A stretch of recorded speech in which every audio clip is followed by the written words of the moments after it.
Russia bled for the territory that it took in the southeast of Ukraine. Months and thousands of soldiers were spent making gains that Putin believed would position his military for a summer offensive in 2026. Putin was wrong. Ukraine turned it all around. Ukrainians have taken back what's theirs, and Putin's southeastern front line has collapsed in just 1 month. This is a victory that will be studied for 100 years, and we're going to explore all of the reasons why Ukraine has chosen now to counterattack. Before we do, here's the headline figure. 400 square kilometers, or about 154 square miles, were regained by Ukraine in about a month. That's according to the Ukrainian military's commander-in-chief Oleksandr Syrskyi, who says that Ukraine has taken this amount of territory, along with 8 of its settlements, back from Russia since January. Syrskyi made these claims on February 23rd, with the implication that more liberations may be coming. All gains were made by Ukraine's airborne units operating alongside adjacent units, which roughly translates to Ukraine using drones to devastate Russia's invading forces, followed by infantry and mechanized units to clear out the stragglers. This is a powerful move by Ukraine.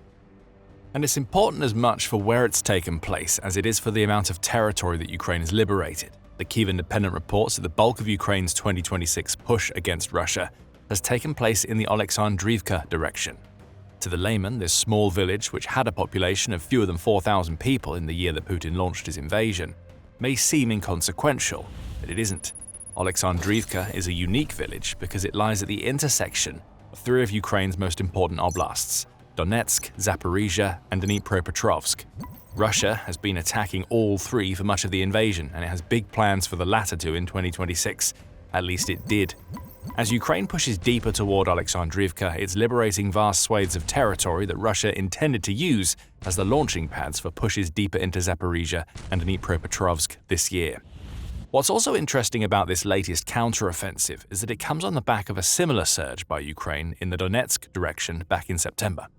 That offensive saw Ukraine focus primarily on the Donetsk Oblast, where it regained 160 square kilometers, or about 61.7 square miles of territory, that it was able to then fortify to turn Putin's push for the city of Pokrovsk into a blood-soaked massacre that cost Russia far more soldiers than it would ever have lost otherwise.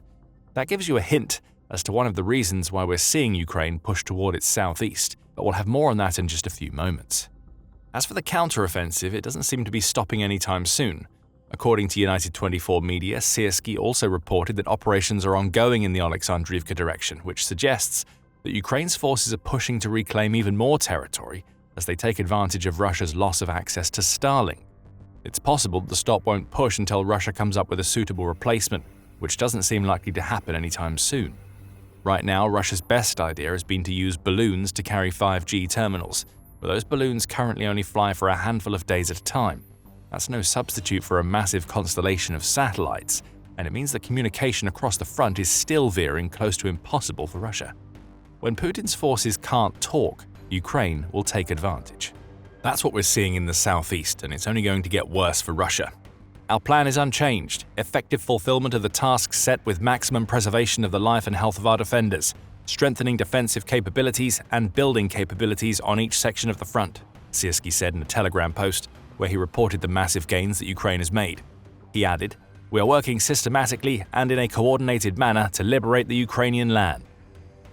And perhaps that's the big point here. Ukraine hasn't rushed into an offensive that is costing it untold numbers of soldiers so that it can regain some land. Everything that we're seeing in the southeast of the country right now is carefully calculated to ensure that Ukraine retakes the maximum amount of territory possible with as minimal a cost to its military as it can manage. That's the complete opposite of Russia's approach. Putin has no other strategy than to throw cannon fodder into the meat grinder of Ukraine's defenses, which is why Russia has lost 65,000 soldiers to death or injury in 2026 alone, NATO Secretary General Mark Rutte said at the Munich Security Conference in mid-February. If Russia keeps that up, it will have lost around 390,000 soldiers by the end of the year, and that is an optimistic figure. When we told you that Russia has bled for the territory that Ukraine had liberated over the past month, this is what we meant. Now that Russia's southeastern lines are collapsing under a Ukrainian advance, this is what 400 square kilometers gained in a month really means. On February 17th, Newsweek highlighted the fact that the pace of Ukraine's recent gains was such that the country has retaken more territory from Russia since it launched its southeastern counteroffensive than it has gained in the last 2.5 years. And that claim was made when Ukraine's gains stood at 201 square kilometers or 77.6 square miles. Fast forward just a week, and the gains are now double that amount, taking what was already an impressive counterattack into truly historic territory. Along the way, Ukraine has retaken some key settlements that Russia intended to use as launching points for future assaults. RBC Ukraine highlights some of them, noting that Ukraine has liberated Nechaivka, Pishana, Andriivka, Radizna, Ostapivska, and Nova Zaporizhia, all of which are in the direction of the Oleksandrivka sector we mentioned earlier. When Syrskyi said that Ukraine's approach was systematic, he was referring to how Ukraine has expertly cleared Russia's soldiers out of these settlements so that they can all be used to mount a stronger offensive right now, and later a defense against Russia's forces. These settlements aren't part of some sort of grey zone where fighting between Ukraine and Russia is ongoing either. RBC Ukraine adds that Russia's forces haven't been seen anywhere near the settlements that Ukraine has cleared at any point during the 2 weeks leading up to February 24th. Through this counteroffensive, combined with what may still be to come, Ukraine has also achieved goals relating to maintaining its supply chains, which in turn allows it to keep up its momentum by ensuring ammunition deliveries don't get interrupted and evacuating wounded from the battlefield. What it all amounts to is that Russia's gains have been reversed in about a month, and Ukraine is now in a position to set itself up for what it believes is coming in the future. And that brings us back to why Ukraine has chosen now to launch its counteroffensive in the southeast. But before we go deeper into that, this is why we make the military show, to explain how power really moves on the battlefield. If you want more of this kind of insight, make sure you're subscribed to the channel. So we could tell you that Ukraine has launched its counteroffensive as a way of thumbing its collective nose at Russia, the forcing of a humiliation that Putin wasn't prepared for, in a sense. However, though humiliation of Russia's insane president is always a positive for Ukraine, there are several other reasons why Ukraine is now pushing in the southeast. Starting with something that Putin himself has been trying to do. Putin has spent the last few months attempting to establish a specific narrative.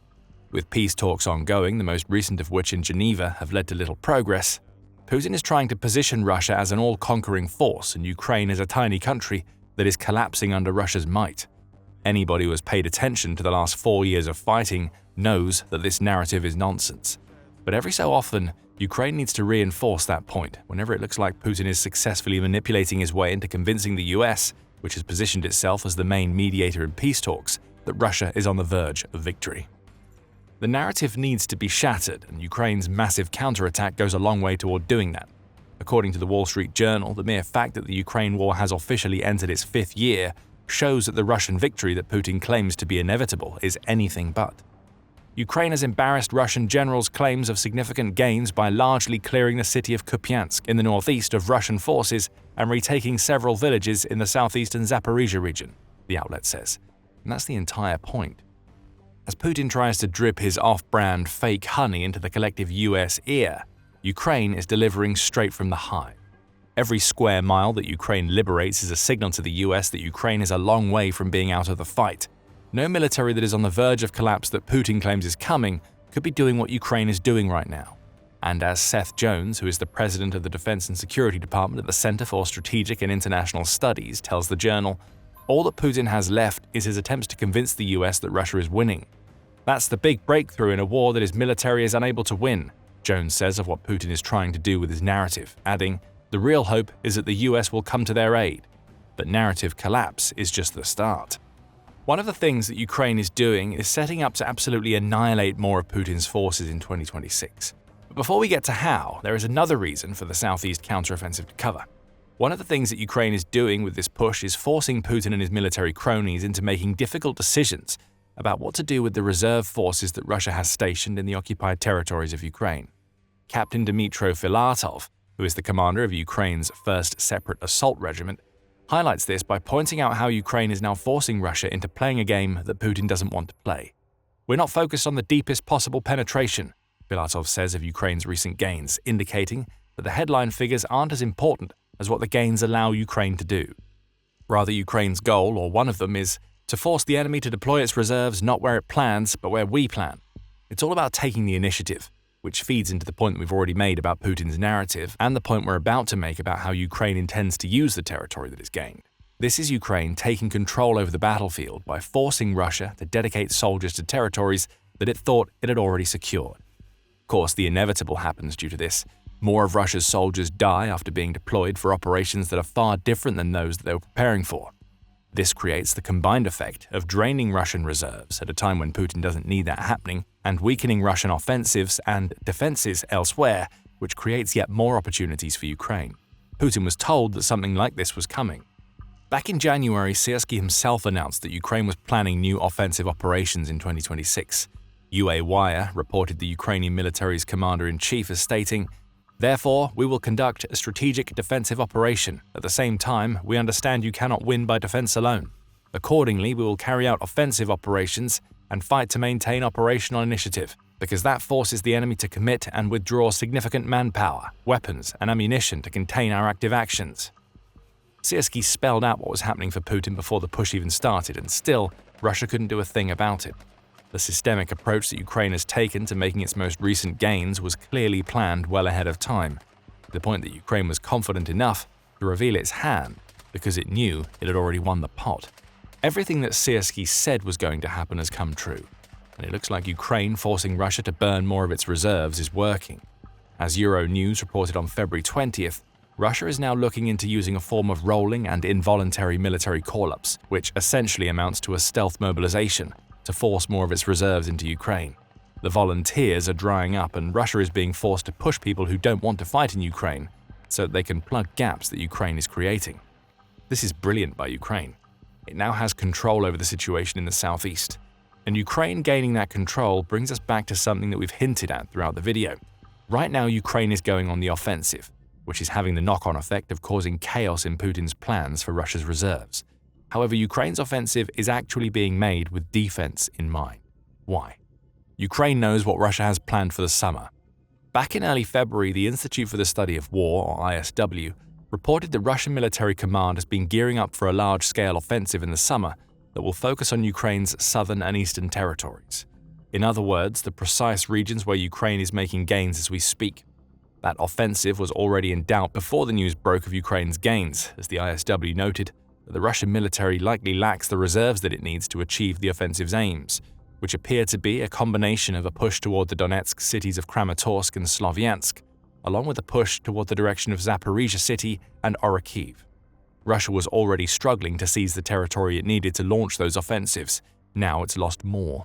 Ukraine isn't going to be sitting on its collective hands now that it's liberated 400 square kilometers of territory in the direction that Russia intends to push. Far from it. Building up additional defenses will soon be on Ukraine's agenda, with the fortification likely ongoing and due to start in earnest after Ukraine completes its current push. Andriy Kromarov, who is a reserve officer of the Ukrainian Armed Forces, essentially said as much to UNN when discussing Ukraine's historic counteroffensive. Kromarov notes that Ukraine had been somewhat lax in its approach to Zaporizhia in particular, even as Russia amassed about 150,000 reserves in that direction. It turned out that we also did not have a sufficiently built defense there. The Russians brought in reserves and were able to occupy certain positions, the officer tells UNN.